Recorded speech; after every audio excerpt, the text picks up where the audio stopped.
So last weekend, my buddy Dave announced his latest money-saving project, making his own soap.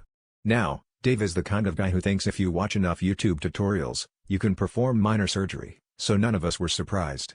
He invited a couple of us over to witness the birth of artisanal cleanliness, which, in hindsight, should have been a red flag.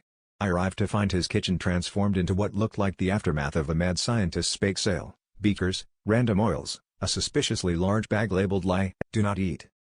Dave, armed with goggles and a rubber apron, started narrating his process like he was hosting a cooking show for chemists. He measured the lye with the precision of a bomb diffuser, but then immediately poured it into what I'm pretty sure was his mom's good blender. "Bro, are you supposed to do that?" I asked. "Don't worry," he said, "I read 3 blogs and skimmed a Wikipedia article." 5 minutes later, the blender started making noises usually reserved for malfunctioning jet engines, and a weird foam began creeping up the sides. At this point, Dave panicked and tried to contain the foam with a baking tray, but it just made things worse. The concoction overflowed like a sudsy tidal wave onto the floor, his shoes, and most tragically, the dog.